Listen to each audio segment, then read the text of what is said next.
Could Megatron moss Galactus? Today I want to try to answer one of the most serious football questions ever asked. Could Calvin Johnson's moss actually pull over Galactus? Megatron has mossed some of the greatest defensive backs in NFL history. Bracket coverage in the end zone. Corner underneath, safety over the top. Doesn't matter. He climbs the ladder anyway and comes down with it. Disguise zone. Safety rotates late to double him. Megatron's already at the peak of his jump before the safety's feet leave the ground. Third and long, fourth quarter. The corner is help inside and help outside. Megatron goes up between both of them and takes the ball out of the air like it was never a contest. Red zone fade, one-on-one. The corner has perfect position, perfect leverage. Does everything a coaching staff could ask of him. Gets mossed anyway. Overtime, game on the line. The defense finally sends everybody they've got. Two corners, a safety, a linebacker spying underneath. Doesn't matter which jersey is closest. Megatron's the one still holding the ball when everybody hits the ground. At some point, you have to ask where the limit actually is. Because if Megatron's moss works by winning the catch point before the defender even finishes his jump, why would that suddenly stop working? On Galactus, at first, it sounds impossible. Galactus is a cosmic being. He's the size of a skyscraper. He's eaten entire planets. He doesn't get tired. He doesn't get grabby at the top.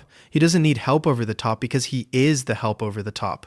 But none of those things actually make someone immune to a moss. A moss was never about size. It's about who controls the catch point. And control of the catch point is decided by timing, not mass. The instant Megatron plants his foot and explodes upward, Galactus has to make a choice. Does he rise now to meet the ball at its highest point? Or does he wait? Because waiting is what a defender his size has always been able to afford to do. That hesitation, even a cosmic being's hesitation, is the whole game. The moment Galactus has to think about when to go up, the moss has already worked, because Megatron decided that moment for him half a second earlier, back when he was still selling the underneath route. People will argue Galactus has cosmic awareness, that he can see the pass before it's even thrown, calculate the trajectory, know exactly where the ball is going to be before the quarterback's hand comes forward. That's true, but NFL defensive coordinators build entire weekly game plans around stopping Megatron. Extra safety help. Corners playing off with a full cushion so they can read and react instead of getting beat off the line. Film sessions dedicated to nothing but his release package and his stem. They know the moss is coming. They know it's coming on third down, on the fade, in the red zone, in exactly the situations where it's about to happen again. They still get mossed. Knowing something is coming has never once guaranteed a body can actually get there in time to stop it. Then there's the wingspan argument. People say Galactus doesn't even need to jump. His reach alone should cover the catch radius of a human receiver, cosmic being or not. But a longer reach only matters if it arrives at the right point at the right time. A 7-foot rim protector has a longer reach than anybody Megatron's ever gone up against, and rim protectors get mossed on jump balls in every all-star game that's ever tried it, because reach without timing is just a bigger target to go over. Galactus's arm has to travel further to get to the same spot Megatron's already standing at. Distance takes time. Time is exactly what a moss is designed to steal. There's a focus argument worth bringing up too. A cornerback's entire job, every single snap, is to not lose Megatron. That's the whole assignment. Nothing else on the field matters to him more in that moment.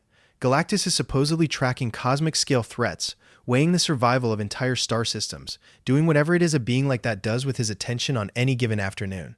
Splitting focus that many ways doesn't make you a better defender, it makes you a worse one. A safety who's thinking about 3 different things at once is exactly the safety who bites on the double move. Megatron's beaten plenty of defenders whose only job in the world was to stop him. He's not going to suddenly struggle against someone with a longer to-do list. And then there's the size argument itself, which people bring up like it settles the question. Galactus is too big to be beaten at the catch point, they say. I'd actually argue the opposite. His size makes him more vulnerable, not less. Bigger mass means more momentum, and more momentum means it takes longer to redirect once you've already committed to a direction. A cornerback can recover from guessing wrong because he weighs 200 pounds and can reset his hips in a blink. Galactus weighs however much a 50-foot cosmic entity weighs. Once he starts rising toward the spot where he thinks the ball is going, he can't just stop and correct like a nickel back can. Physics isn't on his side here. It's working against him the entire time he's in the air. There's the traffic argument too. Some people say sure, Megatron beats a cornerback in a straight route, but Galactus isn't just one defender. He's basically playing the whole secondary by himself, which should mean there's no gap left to attack at all. Except that's exactly the situation Megatron's built for. He's been the entire defense's problem for his whole career. Bracket coverage, double teams, safeties cheating over before the snap. That's not a hypothetical, that's just Tuesday. Traffic doesn't shrink his catch radius. If anything, it tells you where the ball's going, because a quarterback throws where his best receiver has the leverage, not where the coverage looks the friendliest. Extra bodies in the area have never been the thing that stops Megatron from coming down with it. They're usually just extra bodies watching him come down with it. There's also the route leverage piece, which people tend to skip past. Megatron doesn't wait until the ball is in the air to start winning this matchup. He wins it off the line, on the stem, 3 steps into the route, well before Galactus has any decision to make at all. By the time the ball is actually thrown, the outcome of the leverage battle is basically decided. All that's left is the vertical part, and the vertical part is the easiest part to win once you've already got the defender guessing on which way you're breaking. So could Megatron's Moss pull over Galactus? I think the answer is yes. Not because Calvin Johnson is bigger, he obviously isn't. Not because he can outjump a 50-foot cosmic being in any absolute sense. Nobody can. And definitely not because he'd win a straight measuring contest if you line the two of them up and just asked who's taller. But because a Moss was never about winning a measuring contest in the first place. It's about forcing a decision under a deadline and then living in the gap between that decision and the moment it's too late to fix it. For a quarter second, Galactus has to choose whether Megatron is actually going up for this ball right now, or whether this is the double move, the one where he sells the fade and breaks it off underneath instead. And the instant Galactus commits to an answer, the Moss has already done its job, whether the ball has even left the quarterback's hand yet or not. Galactus doesn't have to get boxed out to lose this. He doesn't have to be slow, exactly. He just has to be slightly less exact than a man who spent his entire life being exact about one specific thing. He doesn't have to fall over, he doesn't have to whiff on the catch completely, he doesn't even have to be embarrassed by it. He just has to be a half-second slow to the one spot on the field where the ball is going to be, and Megatron has already climbed past him to get there first. And this is a guy who never needed the catch to be clean to make it count. Megatron's whole reputation was built on contested balls, one hand pinning it against a helmet, ripping it away at the highest point with a defender's whole forearm draped across him, coming down with jump balls that 2 other receivers in the league wouldn't have even attempted. That's not a skill set that requires a fair fight. It requires exactly the opposite. It requires the ball to be in question right up until the last possible instant, and Megatron specialized in being the guy who wins that instant more often than he loses it. Galactus being enormous, being cosmic, being older than the concept of a football, none of that changes what happens in that one instant.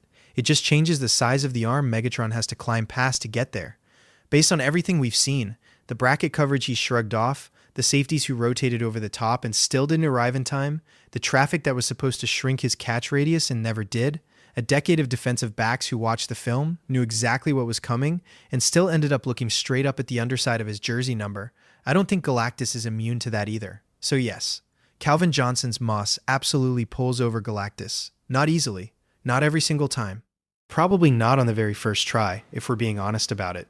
But often enough, on the one route that matters, in the 1/4 second where a 50-foot cosmic being has to decide whether to trust his eyes or trust his size.